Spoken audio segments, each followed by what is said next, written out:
We are recording. We are recording. We are recording. We are recording. We are recording. Recording. We're recording. Are we recording, Tim? We're recording. We are recording. You're on a jingle. I am on a momentum going on jingle right now. moment situation right here. I don't know your why. Second, third one of the day. I know. I hear certain things or certain things are said, and I just sing it. I mean, one of them's already stuck in my head. Yeah. Two times. Twice. 2 times. Twice. 2 times. 2 times. Hell yeah. Well, with that, welcome to the show. Bourbon. Belts. Blockbusters. You are listening to the Triple B Podcast.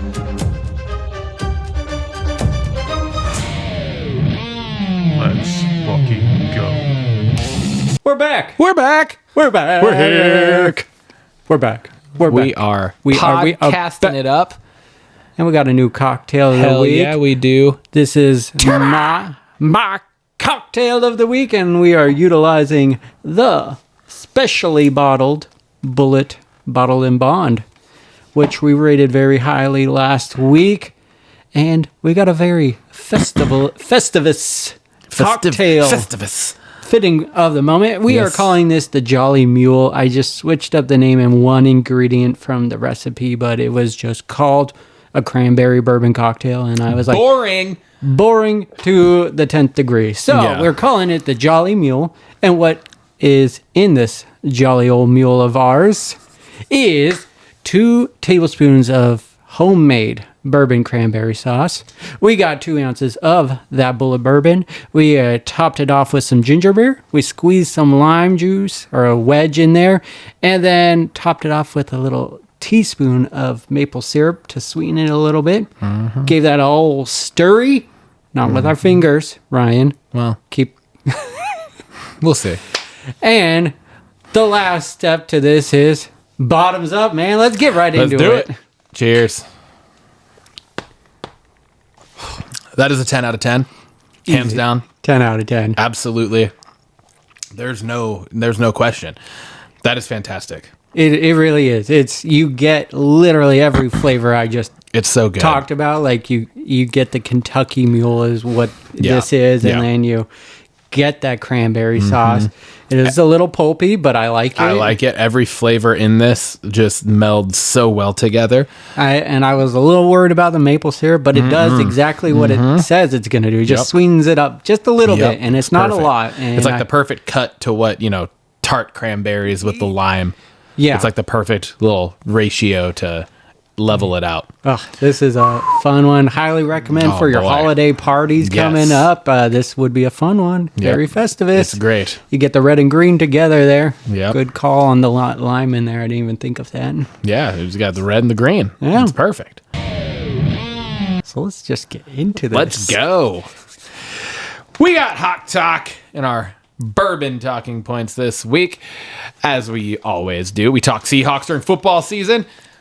Last week, we laid the old smacketh down on the Vikings. Yes, we did. Defensively, at least. Yeah. We beat the Vikings 26-0 at home, which was also nice to see. Us getting a good win like this at home again, and our first shutout in 10 years. Holy shit. It was the 2015 season was the last time we shut somebody out, and it was the first time that the Vikings had been shut out in I think it was almost 20 years. I think it was the 2006 season. I think 2007 is what I read. Oh, it was 2007. Yeah. Okay, Yeah. so still almost 20 years. 20 though. years. Regardless, that's big. Like, regardless of who you're playing against, regardless of what is going on the other team, shutting out a NFL team is impressive. Like the week before, the worst team in the league, we gave up 26 points to, or 24 points to. Yeah, Right. 26. Yeah. Wasn't it a 6-point game? 4-point game. Oh, that was all it was? Okay. But anyways, still, we gave up, 20 plus points to the worst team in the league, and then we turn around the next week and we shut out another team. So that was pretty solid. What'd you think of the game? Didn't get to watch it because I'm working, but just from the highlights and everything, the D did exactly what our focus point was last week. Just you can't give them an inch, and welcome this rookie quarterback to the league, and sure Boy, they did. they. 4 sacks, 4 4 interceptions, picks, yeah. 1 for a score, and Yep. the solid defense showed up and continues to show up. Yes. They're not playing down to teams or anything. They're just playing up to the hype of what they are, and that was huge. Quiet game offensively, and we didn't really need them, but I don't know. It's just you kind of want to just see them full. Yeah, does you not want to have- see a like, complete not have game. issues. Yeah, and for sure. And there was some turnovers again. We had 2 fumbles from Sam Darnold. 1 got away. Yeah. And then the last talking point is just, can we talk about how much DeMarcus Lawrence and Emanwari have been to this team? Like the additions of them to our defense have been huge. Those 2 names just seem to be all over the field. Fucking, of course, I'm going to fucking forget his goddamn name. The linebacker. Drake Thomas? Yeah, Drake Thomas. Yeah. He's been huge. Yeah. Yeah. Like, he has been gigantic in the middle of that defense. Such a Especially small the but couple quick weeks that guy. Ernest Jones was out. Yeah. Right? Like, you have him step up and Tyrese Knight in those games, and just like, holy shit, man. So, And then Ernest Jones just comes back full throttle, you know. So he has 5 picks on the season. that's He might lead the league in interceptions right now as an off-ball linebacker. that's so crazy. That's pretty wild. But it's So. just, it's been fun to watch this defense, and I like watching the videos online of just like Mike McDonald hyping up everyone on the sideline, in the back after the game, giving the game ball and stuff. So It was great. I don't know if you saw the video or not, but of Ernest Jones pick 6. Of Mike McDonald was like sprinting down our sideline along, like keeping up with it pretty much. Like, he was so hyped. I was like, it's awesome, because like when I was coaching football, and like when I was coaching the freshman team, and like one of my kids would break off a long run or something, I would do the same thing. I would be running right down the field with them. So it was just cool, because I was like, I know, not at that level obviously, but I know that feeling still of just like one of your dudes coming through and making the play, and it's super cool to see. So just a great game overall. For us. So Yep. I said we apparently can't handle blitz packages. no. So that obviously needs to be fixed, because all these last 5 opponents that we face are 5 opponents that we face are going to definitely be watching what the Vikings did. Yeah. And We got the Rams, we got the Niners, and I mean, they're even good blitzing teams. the fucking Falcons and the Colts and the Panthers, right? I mean, so it's just we're gonna have to get that fixed and figure that out. The great counter to all of that, though, was with our run game. Just like they couldn't really stop our run game, which was cool, because we've talked about it multiple times where it's like we kind of got to get the run game running and going. But there were no gaudy numbers, but you don't really need gaudy numbers when our defense plays the way they do. Yeah. You don't need a gaudy run. You don't need one of our running backs breaking off a 160-yard game. Yeah. We just need to pick up first downs. Yeah. And we still got 125 total yards. Total yards, yeah. And and then that also isn't even talking about the importance of Ken Walker to the passing game as well. How many check down passes he'll take and then make something out of. So I want to say he had like 18 or 20 yards or something in the air in that game, which were like all like first down pickups essentially. So that was awesome. And then finally, you already talked about it, so not much here, but it's just, we have a very, very special defense. I think I talked about, did I talk about it on the show last week? Or was I talking to somebody at work this week? But Brock Heward, they do like the Brock and Sock They do like a talk show, like a Seattle sports talk show. Yeah. And like Mike McDonald, Pete Carroll used to always go on Monday morning, and now McDonald goes on Monday morning, and he does like an instant reaction to the game, like a just quick little like minute and a half long video after each game. And last week after the game, he said that he was like, I tweeted this a little while ago, and he's like, and I'm doubling down on it. I think this is the best defensive line that Seattle has ever had. I would agree. Yeah. And I mean, but that's saying something when you consider the fact that Super Bowl team, the defensive line that we had then. Yeah. But it's because like we don't necessarily have guys that are like bigger stars, but we have more of them. Mm-hmm. And they're all contributing too. We're rotating 8 to 9 guys throughout the game on that defensive front, and we're not missing anything. Like it doesn't matter who it is in. The level doesn't drop just because we have not Leonard Williams or Byron Murphy in, you know? And Byron Murphy is just a quiet name. Like he's having a stellar season. Yeah, but him and Leonard Williams, they both have 6 or 7 sacks on the season now. Like DeMarcus Lawrence has like 5, I think. There's another guy that I'm totally spacing on that has 6 on the season. Boye Mafe and Derek Hall both have a couple. Like our whole, and we're about to get Jaron Reed back potentially tomorrow. Oh, nice. So they designated him and Julian Love and Riley Mills all to return from IR. Riley Mills is our rookie that we drafted. So it'll be interesting if we can get him and add just another depth player potentially for the postseason. Like that's fucking huge. So we have a very special defense here, and it just it shows. It does. So. It really does.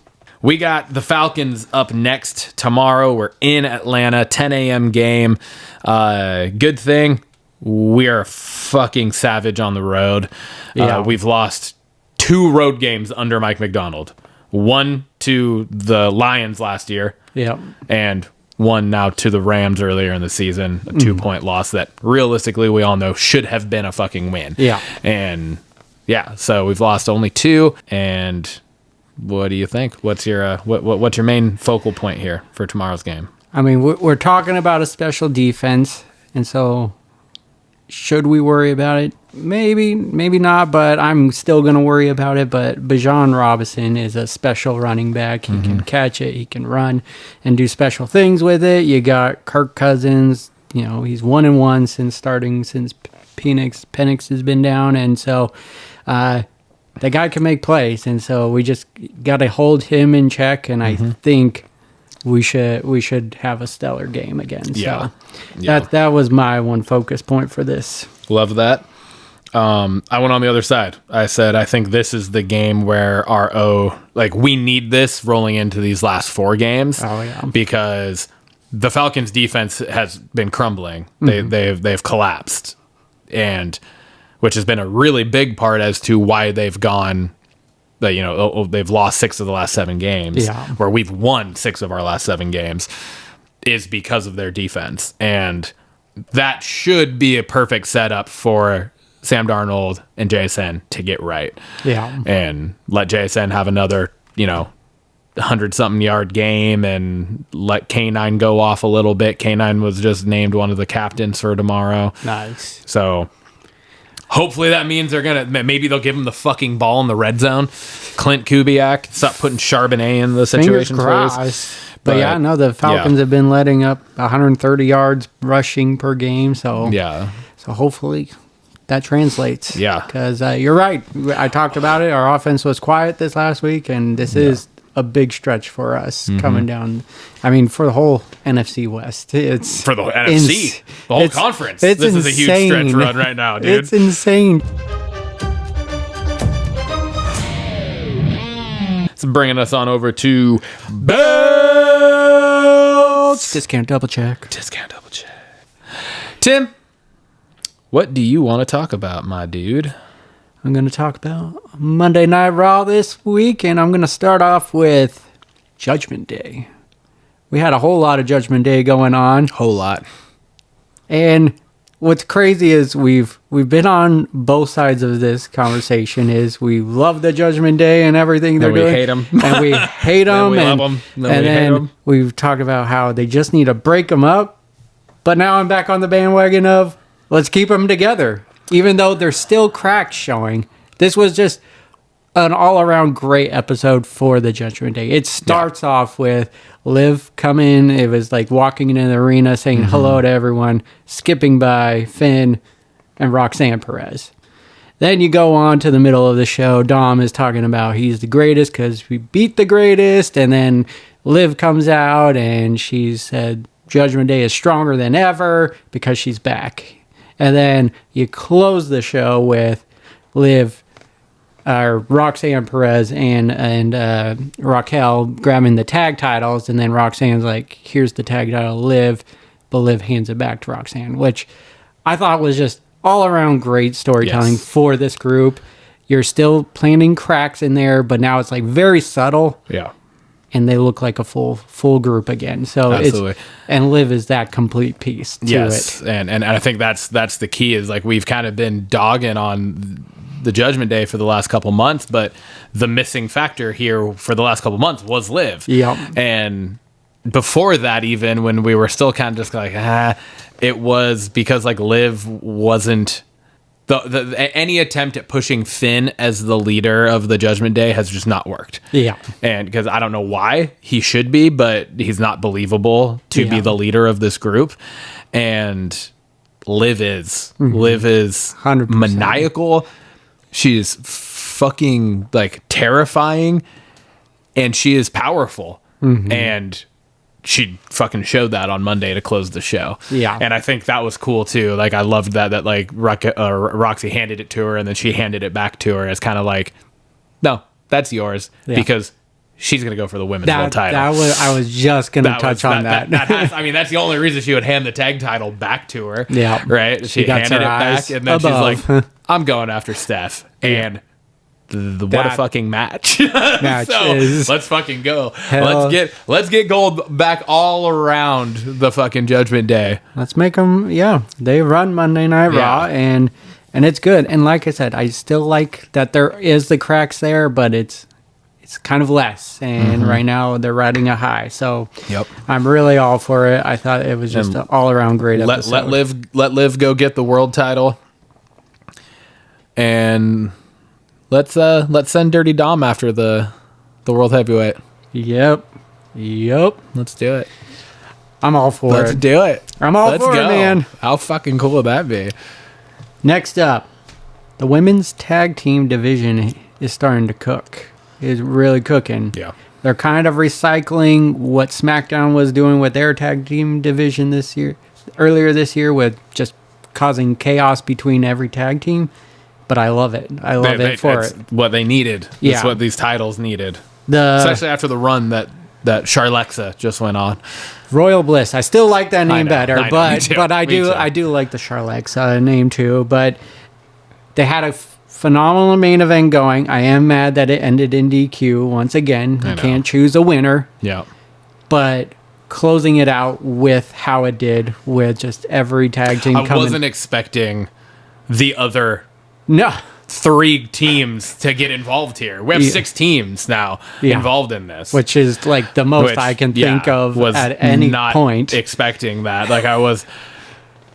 There was a part of me that was like, because of the interaction backstage where I was like, Bailey and Lyra I could see coming out, and obviously they did, but I was not expecting Nia and Lash for some reason. I don't know why I wasn't, but I wasn't. And then I definitely was not expecting Judgment Day. After that, I was like, oh, we got 5 fucking teams. Yeah. And then the Judgment Day came out, and I was like, what the fuck?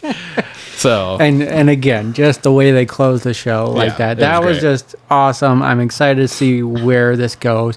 And I think the women are proving that you only need one set of tag titles for the men's. Like, you can do something great with one set of tag titles. Yeah. The women division is proving that right now, and I think that's the way the men should go as well. Yeah, I agree. Welcome to the party, Braun Breaker. His promo he gave was pretty freaking solid. We've been talking about him on the mic a lot. I will say he needs to keep his clothes on, because that just takes me, like, the whole straps during the match took me out of it, like putting them back on, taking them off, and then him taking off the coat during the middle of this. But like, this was a believable promo from him, and I think it was just great. It made him feel like he's rightfully up next for a challenge at the World Heavyweight title. And I was all on board with this promo from him. I feel like you're not on the same page there. I'm not fully, but Yeah.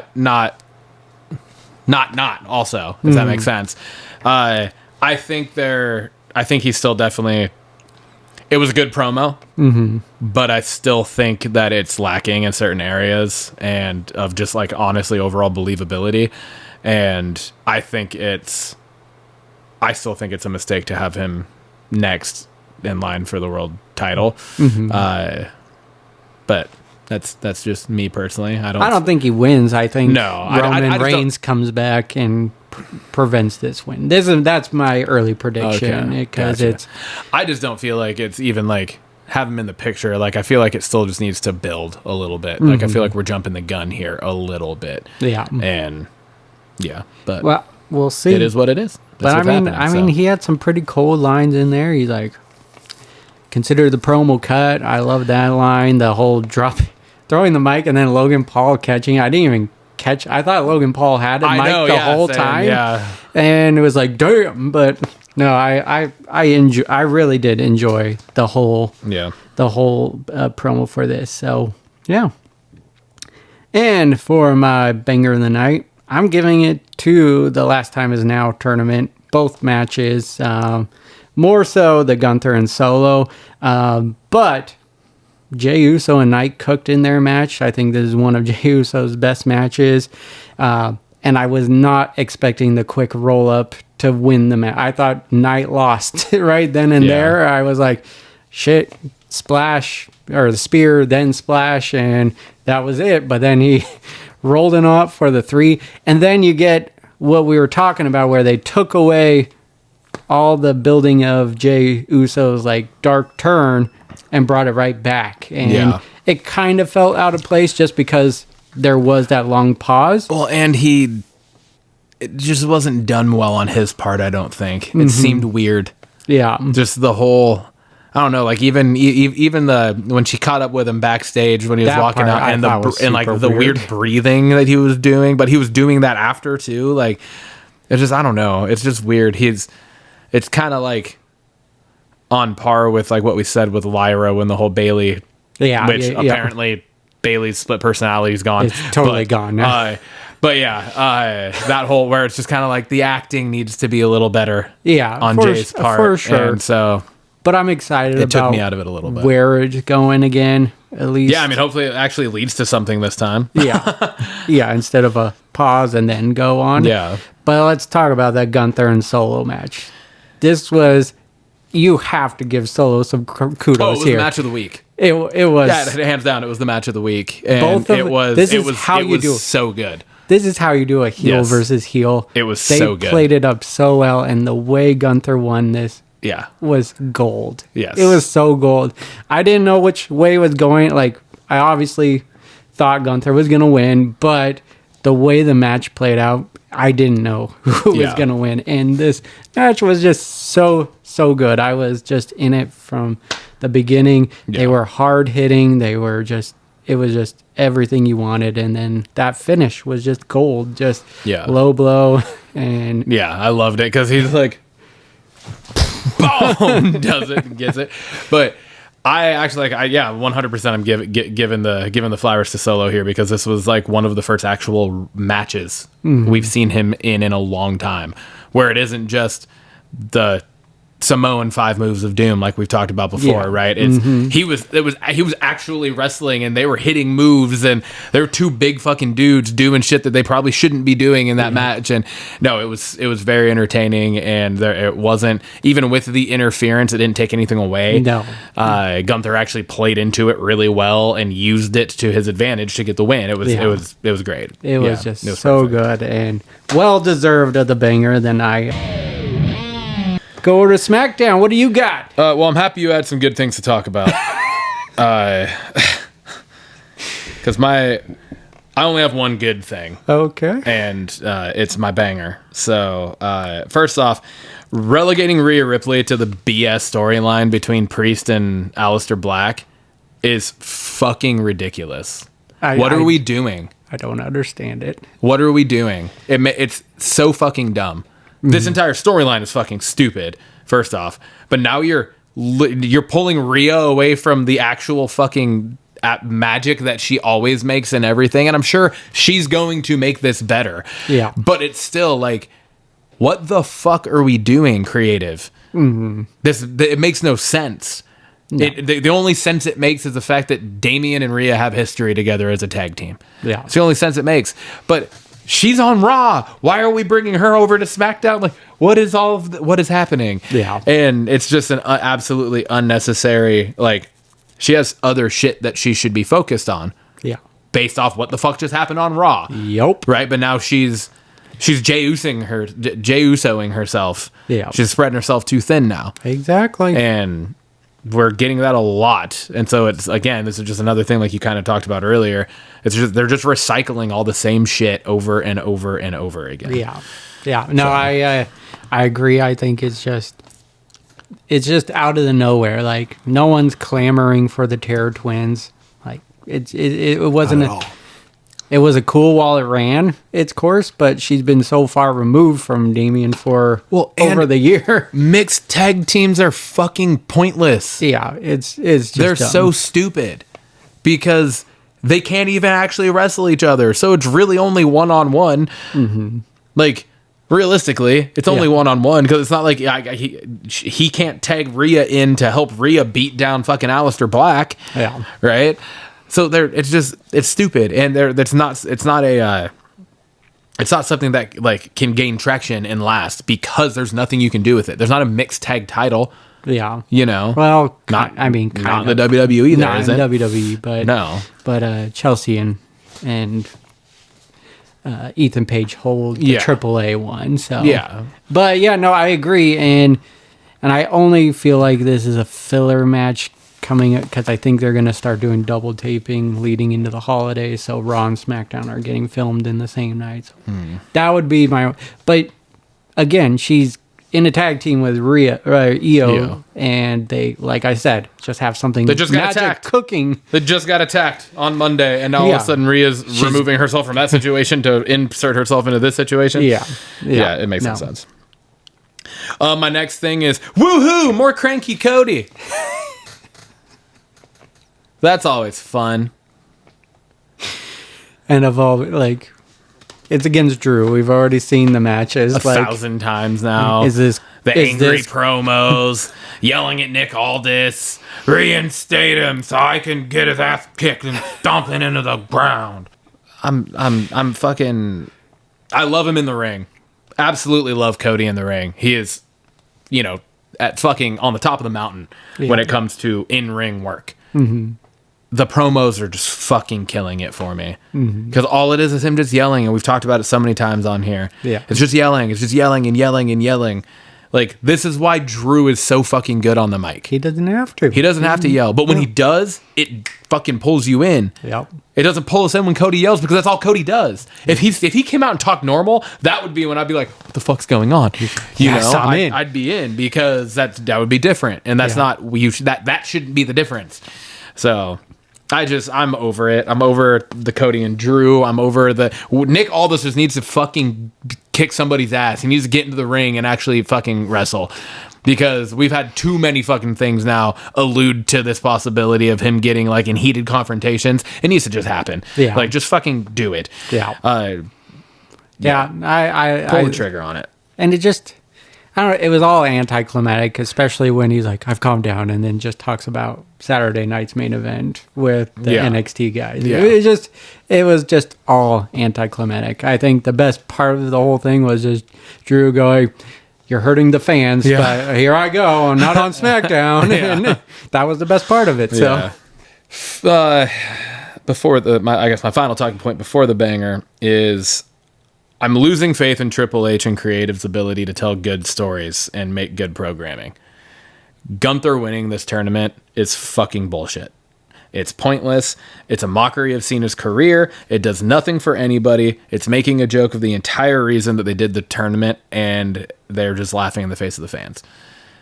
It's like almost the exact opposite. It's the antithesis of the point of this tournament. It makes no sense. Yeah. And so to have him in it, while it was a good match, but the match, it was ruined for me because of the outcome of it. Mm-hmm. And the way it happened, I think it set me over. Like, I was so fucking just irritated after watching it. When was the last time we saw Gunther tap somebody out?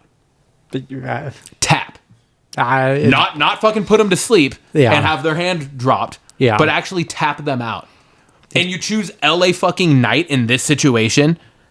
That's fucking bullshit. Yeah. Absolute dog shit. Storytelling, creative, everything. Fucking stupid. Just to fucking push this narrative of, now he's gonna make Cena give up when to never give up. Blah, blah. Yeah. It's fucking stupid. Yeah. I hated it. I hate everything about it. And the irritating part is Gunther's going to win this fucking match on Saturday. I don't know. It's not doing anything. It's the exact opposite of the entire fucking thing that Cena talked about in the promo that they showed right before the match. Yeah. I want to give somebody the same opportunity I had. This is not that opportunity for Gunther. He's already been the world fucking champion. Yeah. It makes no sense. Yeah. We said it last week. He's been champion more than he hasn't been in his career. Yep. That makes no sense. Agreed. And even the stat they said he's like only lost under a handful of times in a solo match, like a one-on-one match. He's only lost. Like, Gunther does not need this rub. Like, he's already got a career. He's already menacing. Yeah. If anything, this would have been the perfect time for Carmelo versus Gunther in the finals. And push Carmelo to the finals. Like, that would have been perfect. Yeah. Or, I mean, LA Knight does need this more than Gunther at this point, because every time they do push him, he loses, and so he needs, because he hasn't even been pushed. When was the last time he was actually pushed? It was when he faced fucking Roman. Yeah. No, I agree. I'm a big Gunther fan, but he does not need this, and he's already retired one person. What, like, this year? Is it special doing it twice in 1 year? I don't. Yeah. He's not the legend killer. That's Randy Orton. Yep. So, I don't know what to tell you on that. I mean, I just had to let it out. Yeah. I mean, I was peeved about it. John Cena had to have a say in who he wanted to face, right? Like. Yeah, but if that's the case, then why the fuck are we doing this tournament? Yeah. I agree. That's the part that irritates me, is if it was just Cena came out and said, I want to face Gunther as my final opponent, okay. Mm-hmm. Fucking cool. Go for it. But he didn't. But he came out and we get this video package promo about this tournament that they're going to start, talking about the wanting to give somebody the same opportunity I did, and we're going to have people from NXT and possibly people that don't even work here, and they made a fucking joke out of that entire thing. Yeah. Literally made a joke out of that entire thing. Not a single one of the people that were from those different phases made it through. Didn't win a match.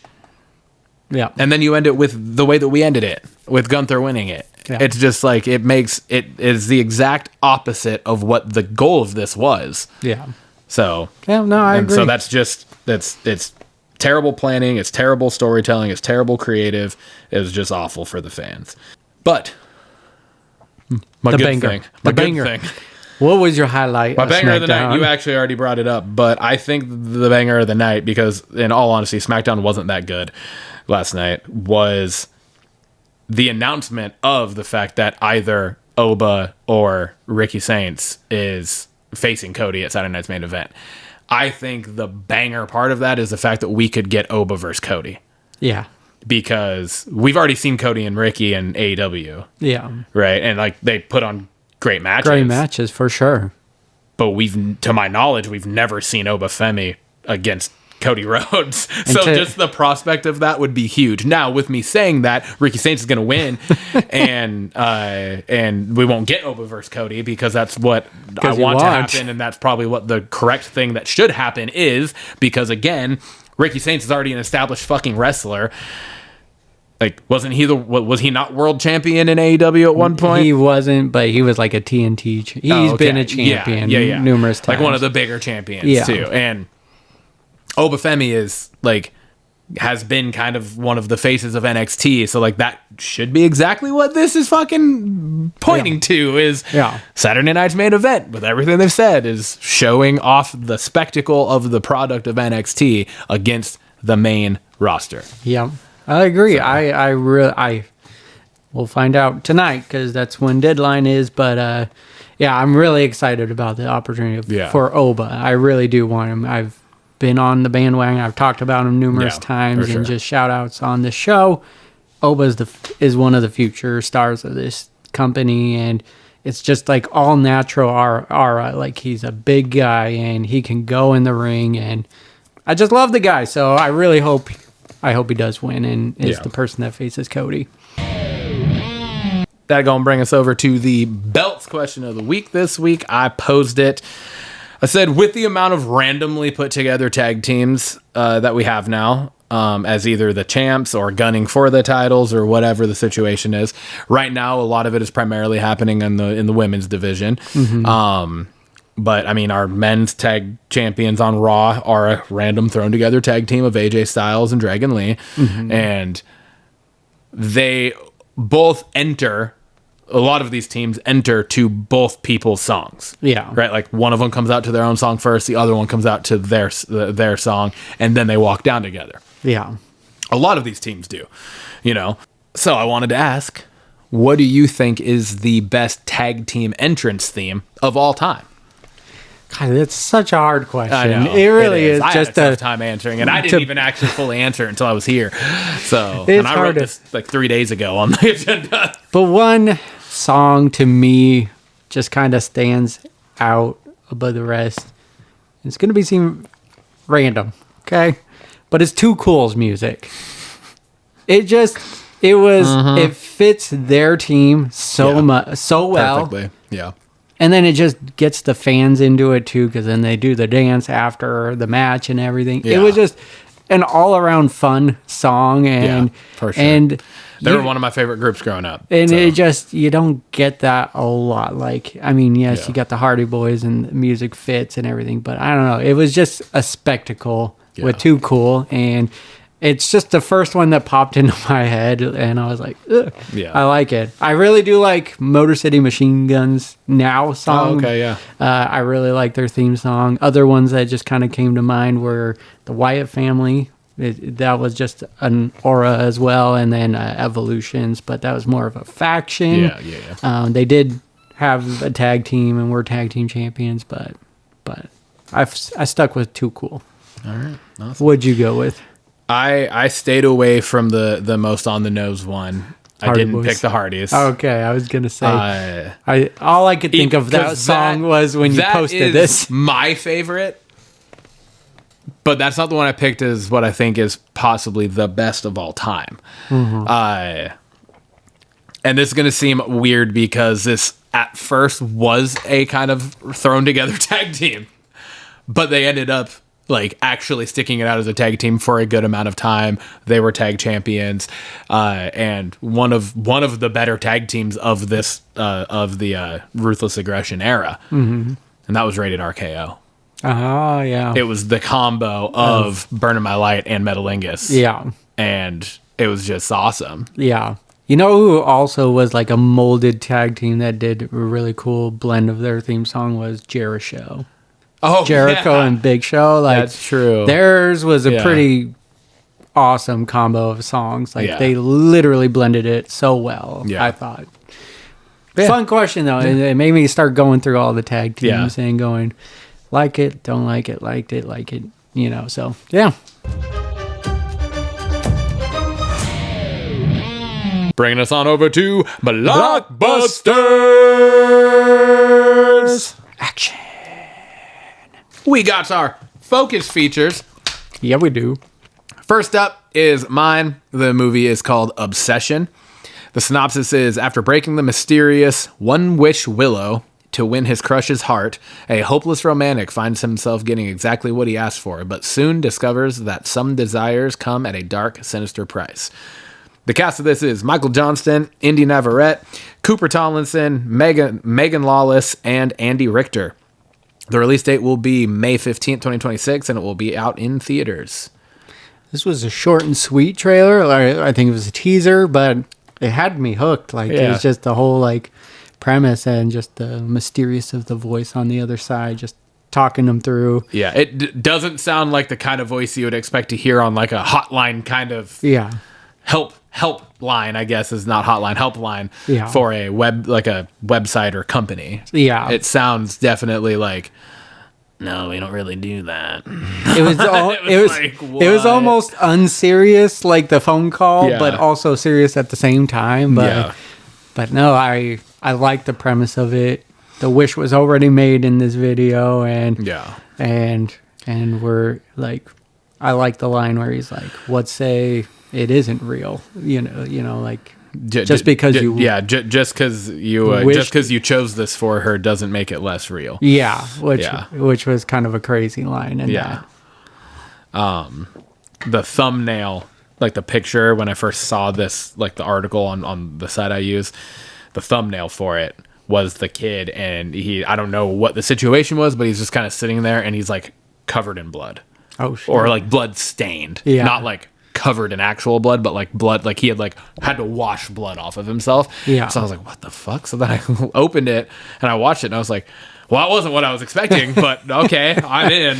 I can't wait. This looks wild. Yeah. So. Can't wait for the full trailer on this. Yeah. Because it seems like it's going to be wild. Seems right up my alley kind of thing. So yeah. Ready or Not 2. I'm so excited for this one. I still need to watch the first one. Synopsis. Moments after surviving an all-out attack from the Laodomus family, Grace discovers she reached the next level of the nightmarish game. And this time with her estranged sister Faith at her side, Grace has one chance to survive, keep her sister alive, and claim the high seat of the council that controls the world. 4 rival families are hunting her for the throne, and whoever wins rules it all. The cast is the Scream Queen herself, Samara Weaving, Catherine Newton, Sarah Michelle Gellar, Sean Hatosi, Nestor Carbonell, David Cronenberg, Elijah Wood, Kevin Durand, Olivia Chang, Varun Sharanga, and Daniel Byrne. Release date it didn't have a date for the release, but it's coming out next year in 2026, and the platform is going to be in the theaters. What'd you think of this trailer? Well, it definitely made me. I don't know why or how I never saw the first one, but I just don't know if I ever really knew of it that much. But it's like watching the trailer for this, I'm like, fuck, I need to go watch the first one now. Yeah, because it looks awesome. It looks absolutely fantastic. So, and I love the horror humor. Mm-hmm. Right, yes. I love that combo. Not with the mysticalness of it, obviously, but it kind of reminded me tonally of Death of a Unicorn. Oh yeah, kind of, where it's definitely a horror situation going on, but there's definitely comedy weaved within. Mm-hmm. So, well, I highly recommend you go back and watch the first one. But yeah, no, this looks, and I like how this is built right off the culmination of the first one, and I believe it came out in 2019 is when the first one came out. So I like that it does. I like the added cast to this, seeing Elijah Wood, Catherine Newton in there, Sarah Michelle Gellar, just to name a few of the ones that I saw in this trailer. It just looks like a fun one. The first one was fun, and this just looks like some more of the same. So super excited for that. Yeah. Bring us over to what's in the news. What is in the news? We got quite a few things on here this week. First off, we have the trailer for In Cold Light. What'd you think? I thought this was good. I really liked the trailer for this. It was good to see Jodie Foster. I almost didn't recognize her at first, but just it looks thrilling. I like the thought of just someone, coming back into civilization out of jail and then getting chased down, getting framed, and then having to run. I like that kind of movie, and this builds right into it. It just looks crazy from the trailer of everything that she has to go through, and leading to whatever happens to her. Yeah, for sure. And then you got fucking Helen Hunt. Oh, Helen Hunt, not Jodie Foster. Sorry. Oh, okay. When you said that at first, I was like, Helen Hunt. That's what I was meant. like, I'm gonna have to go back and rewatch that because you said Jodie Foster, and I don't remember seeing Jodie Foster. But you said you didn't recognize her. I didn't recognize her because it's Helen Hunt. Recognize her at first. And I was like, okay, maybe she is playing a different character. No, I definitely remember seeing Helen Hunt. Yeah. Yes. But yeah. I watched it and I was like, oh hell yeah, that looks good. You know, I mean, it's just a cool idea of somebody getting out of jail and then immediately just going back to the life and trying to regain their what they had, but then getting framed and having to run again. It's like a whole just mix up of all sorts of different. What if the twist is it's just to steer her clear from it, like because she, I mean, in the trailer it just seems like, hey, I want back in, and then it's something goes awry on that first time back into and it's just a game to get her to not be in that world or whatever. Yeah, I know it's not that, but it would be kind of a weird twist on that. It would be. All right, we got a new Paranormal Activity in the works with James Wan set to be a producer. This is with him being in the works with the Blumhouse Productions, and Paramount Studios is also behind this, and there's been quite a bit of movies out there, and I've enjoyed every single one of them in their own way. And so there's got to be 5 or 6 now, right? They're the clear cases behind you. There's one case that isn't a movie. These? Yeah. Well, you have 8. You said one of them. There's 7 movies. Damn, there's 7 of them? 7 Good movies. Lord. Yeah. I have not seen all of them. So this would be the 8th one. So holy shit.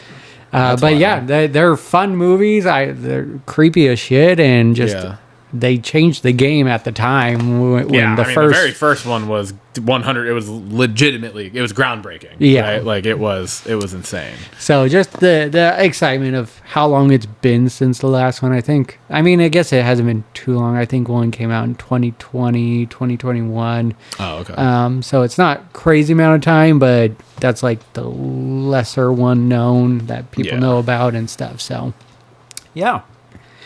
Next up, we got Sleepwalker trailer. We got Hayden Panettiere as the lead in this. What'd you think of this trailer? This looked wild. It took me a second too because I was like, "Is that Hayden? Is that Hayden Panettiere?" I was like, that is definitely her. And then it kept going. I was like, "Okay, yeah, that's definitely her." But I don't know. It looks insane. It's obviously like a tragedy takes place, and then she starts revisiting her childhood issues of sleepwalking, but then it seems as though her other kid is also, and then the things that are happening within these sleepwalking scenarios, like it starts to make you question what's real or not real. Yeah. And so it kind of gave me Insidious vibes a little bit, and just like the creepy lullaby playing throughout the trailer and just slow and tiptoe through the tulips. I was just like, well done trailer. I don't have like high hopes for the movie to be great or anything. This definitely could be one of those just meh movies, but the trailer did a good enough job where I'm excited to see it, and it has a good cast, so that's got it going for it, and it's a cool concept about sleepwalking, and like you said, it blurs the line of what's real and what isn't real, kind of thing. So I do like that. Next up, we got Pose. We got Mr. James McAvoy and all his creepiness. He's so fucking good. He does creepy well. So well. This trailer kind of just gives me vibes of like Blink Twice, kind of, and then also Speak No Evil, kind of. Almost could be in that same kind of world. But just, I love James McAvoy, and like I said, he does creepy so well. What do you think of that? I mean, exactly what you just said. Really, it looks right up the alley of a lot of the movies we've gotten from James McAvoy of late, right? Over the last few years, he's put out a lot of stuff. I mean, even going back to the late 2010s, fucking Split. Yeah. I think I want to say that was that might have been the first one that I remember seeing him in. That was like a horror movie style thing where he was the bad guy. And since then, we've gotten multiple things with him in it and playing in that role. Yeah. And this looks honestly, this looks like one of the more sinister kind of roles. Yeah, absolutely. So. Okay, we're moving on to Bone Temple. We got the 28 years later Bone Temple updated trailer. This one looked fucking wild. This is insane. Yeah.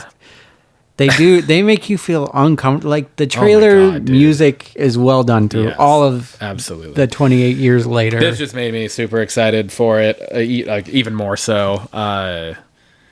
We're getting, but the Bone Temple. That's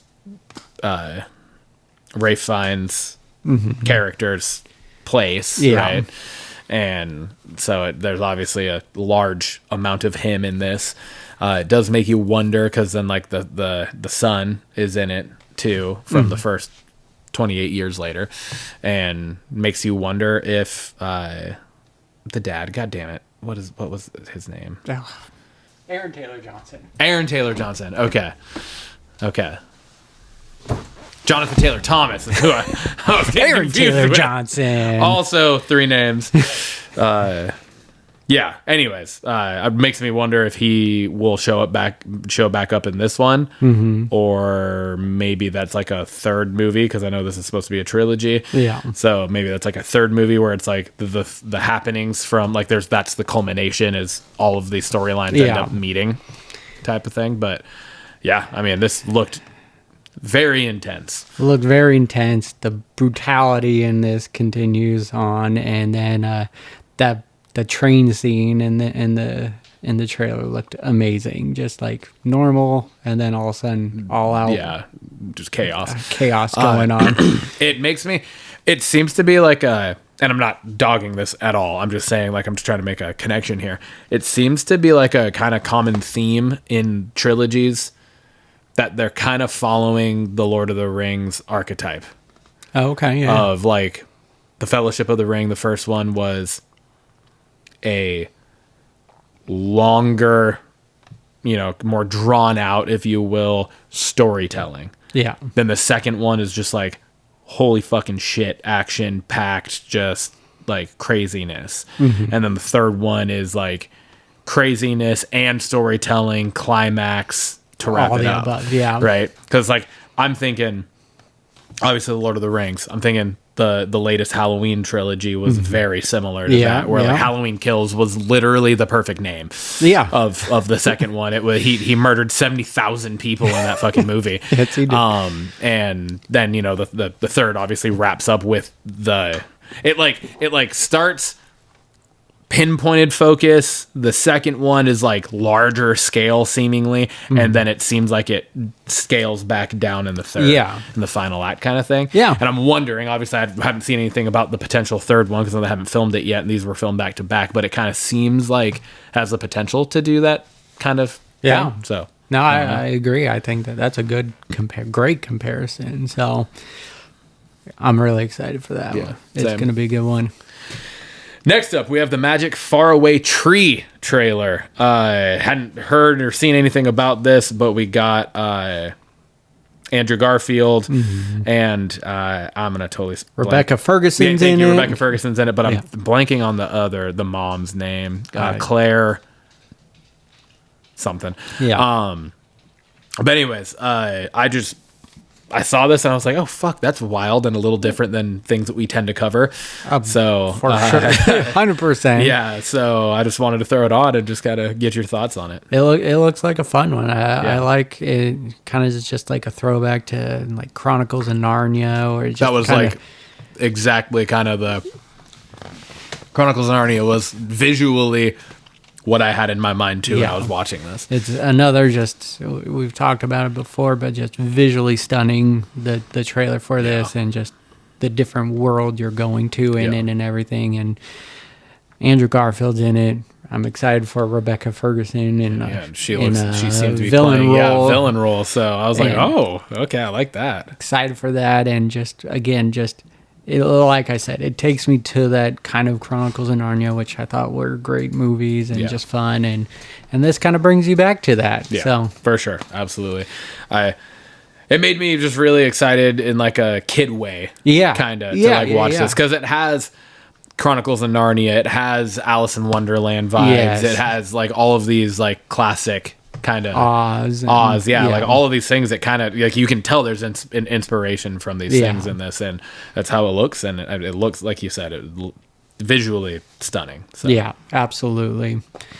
All right, some big news in the world, and just it's still got a lot of things to go through before it's official. But Yeah. Netflix is buying Warner Bros. HBO Max for $82.4 billion, I believe is what it is. What are your thoughts on this? What is this going to do to the world of streaming and dude, I don't movies? know. It's Netflix and Disney own everything now, right? Which is crazy. It's wild.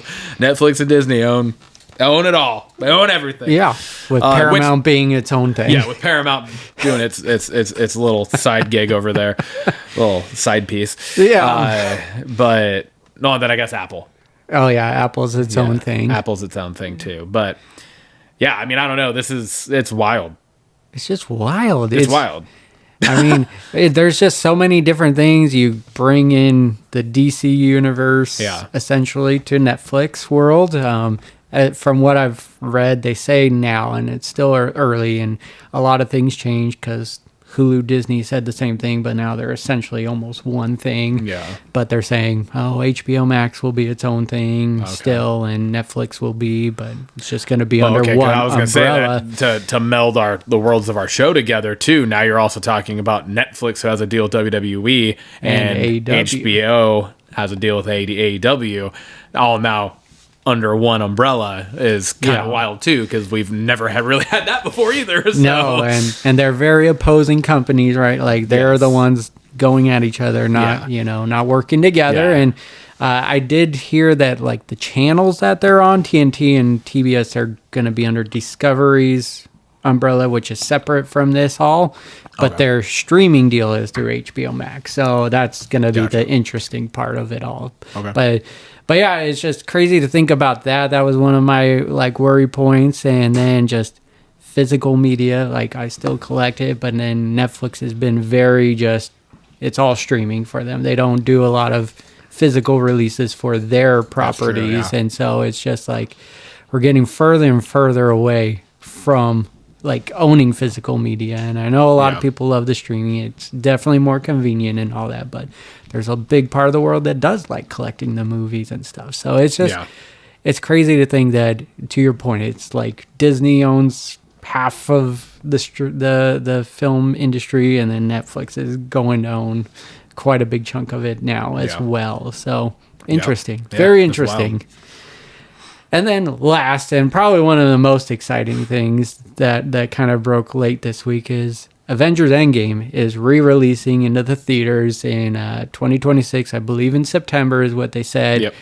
And then to go along with that is there's going to be a new post-credit scene. Endgame did not have a post-credit scene, so there's apparently a new post-credit scene that's going to be directly leading to Avengers Doomsday and kind of merging all the sagas together.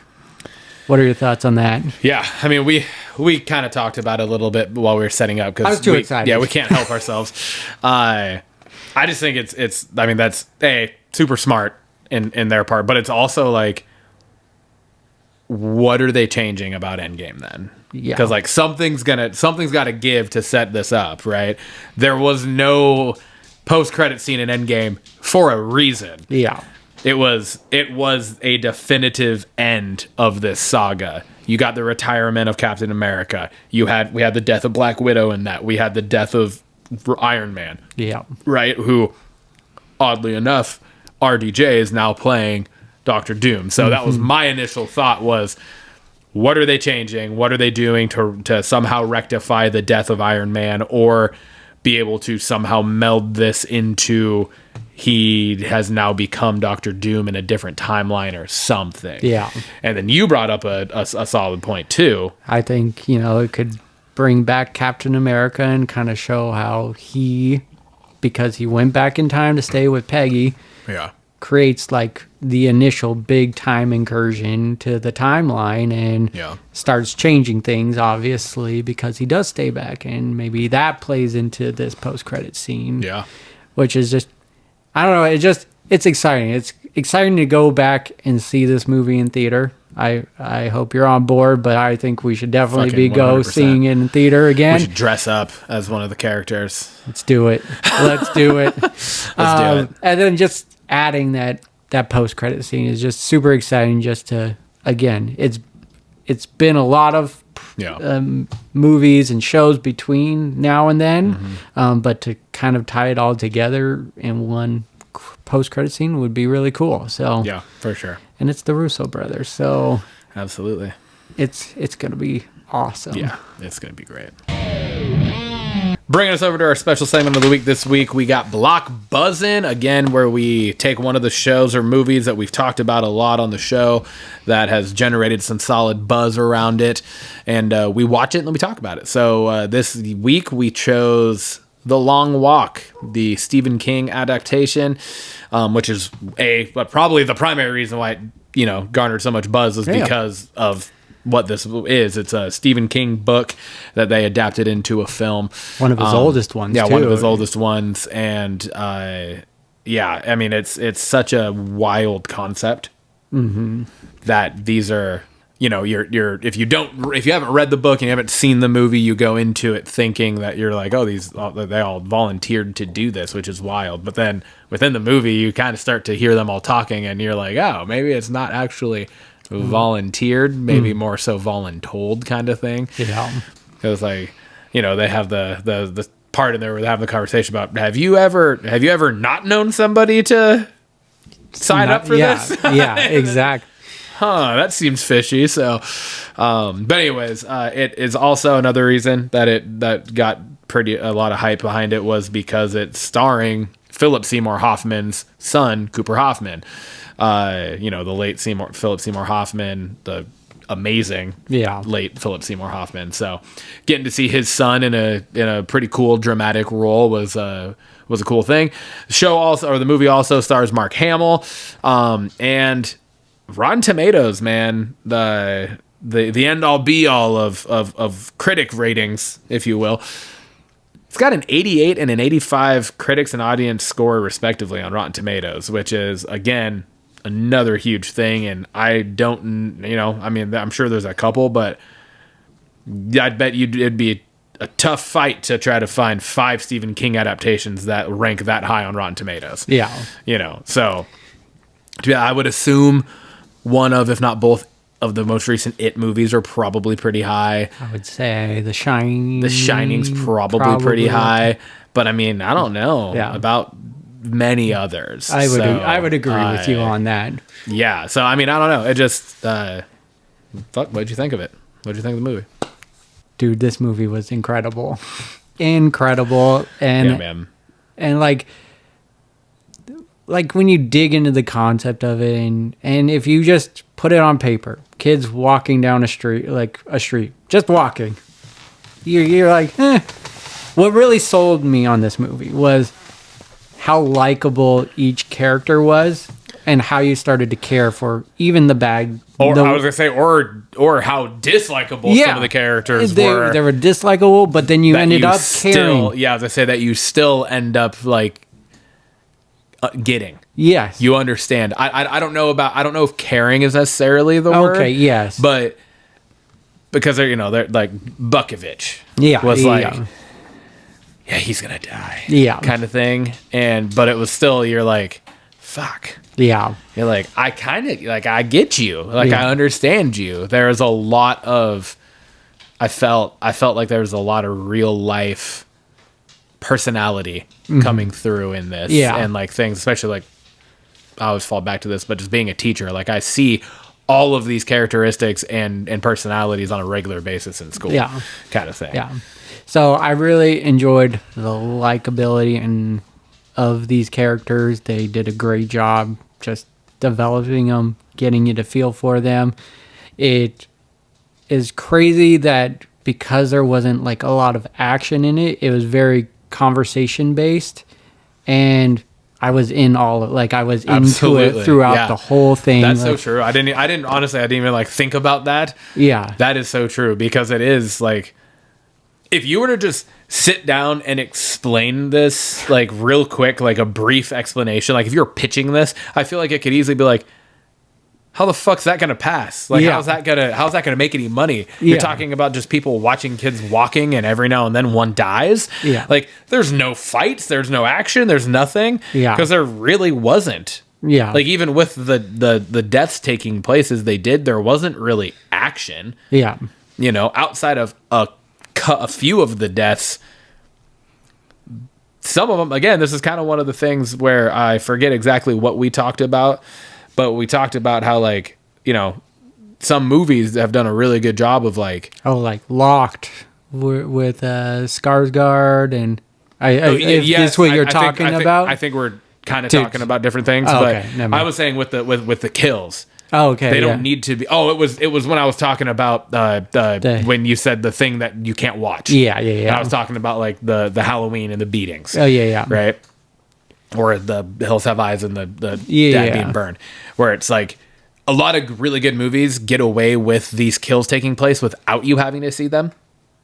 And I thought this did actually a really good job of blending that, because you had something like the very first kill. I was like, holy fuck. Like, out loud, and I was like, there was a point in me where I was like, if they're all like this, it's gonna be tough to watch.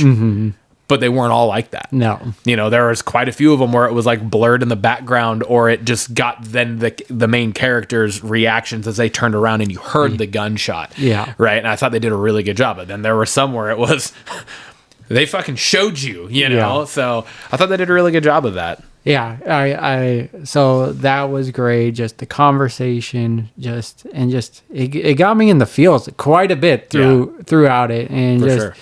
the four main ones. I really liked their chemistry, and just the whole movie was so good. It was intense, like, and like in a movie that, like, again, just going back, on paper should not be like super exciting just from the premise of it, but it has you hooked throughout the whole thing. I just ultimately thought it was well done, and just well done to the characters, because that's really what drove this, and I loved it. Yeah. What about you? I know. Yeah, absolutely. I loved this movie. I thought it was great. One little thing that I thought was a little weird at the end, and I thought that they kind of missed to a point, was just the initial when the one character stops and then gets shot happened so fast, Yeah.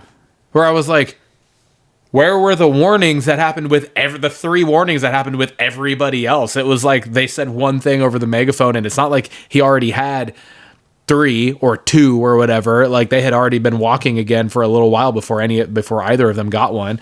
So it was like, what the fuck happened? It was just like he stops and then they gut shot at him.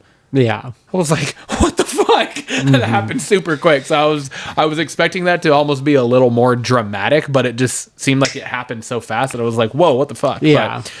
We might have lost it because there was a whole scene on the side of the street where what was happening, maybe, but it's different, like you said, because if it was the third and final and everything, you would have got to the head. Like, they make it pretty definitive. Yeah. But to your point, it was a gut shot. I do know that they did talk about how the final kill is from the major. So I think that's why the gut shot happened. Is to make sure that you can't like run off or anything, because Gotcha. the major is the one that has to do the final kill for the winner. But still, it was just the gut shot happened so quick. Like, he just stopped, and it was just like, it seemed like there was no warning, and it was just boom, he got shot and dropped. Yeah. And then the major came up. Yeah. And so it was just like, whoa, where were the warnings? Because what if he decided, actually, you know what, I don't want to do this anymore, and he keeps walking, but he just got gut shotted immediately. So it was like there wasn't even a chance for any sort of, mind change there. But just Because if that was the case, why didn't that happen to the one when because he initially is the one that did that, and then the character came back and grabbed, you know what I mean? Yeah. So like, why did it then turn around and I think that's what actually threw me off the most was the fact that like it was like character A goes back, character B realizes it, comes back and grabs him, is like, no, we're not doing that, come on. And then he trails back immediately after and immediately gets shot. Yeah. So it was like, wait, what? Yeah. Why didn't that happen to him before? What happened? Yeah. What's going on? Yeah. So, But overall, but it's fucking just- overall, movie was fantastic. 100% would recommend and watch again. Yeah. For sure. super good. And Mark Hamill played Sinister Guy, and he didn't have to do a He lot didn't in have it. to do much at all. but- It was just, he's just playing a A major. fucking dick. Yeah. Yeah. 100%. Blockbusters question of the week. I posed this one, and I know we kind of talked about just lines before, but this one was a little different, I would say. So, what is a movie or show line that you consistently say out loud randomly, or whether to yourself or you fit into conversation? You don't have to do just one, or you can have a couple if you do it, but let me know. I have 3. Okay. Oddly enough, they're all Jim Carrey. And they're all from different movies. So, how do you sleep at night? From Liar Liar. Yep. Is one of them. Big gulps, huh? Well, see you later. I don't I say have that the- one, but I do I say it a the- lot. From Dumb and Dumber, obviously. I say the, well, see you later part all the time at school. Yeah. Because I'll just be like, something weird will happen. I'll just, well, see you later. I'll just turn around and walk away. And from The Grinch, the too late, that'll be mine. I do that all the time, too. I literally did that on Thanksgiving. Yeah, those are my 3. What about yours? That's awesome. So sometimes when I'm trying to hype up myself, I do the Gone in 60 Seconds, Nicolas Cage. Let's go. Oh, okay. Yeah. Okay. And then I Yep. do, this one is just more to myself, but freaking Zach and Miri Make a Porno lines pop up in my head, and mainly from the Justin Long singing. So, oh my God, are you granny panties? Pops up into my head way far too often. Ones that I fit into conversation, especially now at work. So much room for activities. Oh, yeah. Step Step Brothers. Brothers. Oh, yeah. But like we So have much room for activity. we have a back room and we're like cleaning it up from freight and everything. I'm like, so much room for activities, and say that a lot. I tell people a lot, we'll get along famously, and that's from Bedazzled. It's just something I say. And then the lastly, Oh Like Crazy is another Zach and Miri one, but I fit that into conversation far more than I should. And it's just like, oh, like crazy. and those are the lines that I find in saying out loud to myself or fitting into conversation. Well, hell yeah, man. All right. Dude, episode 79. 79. Cheers.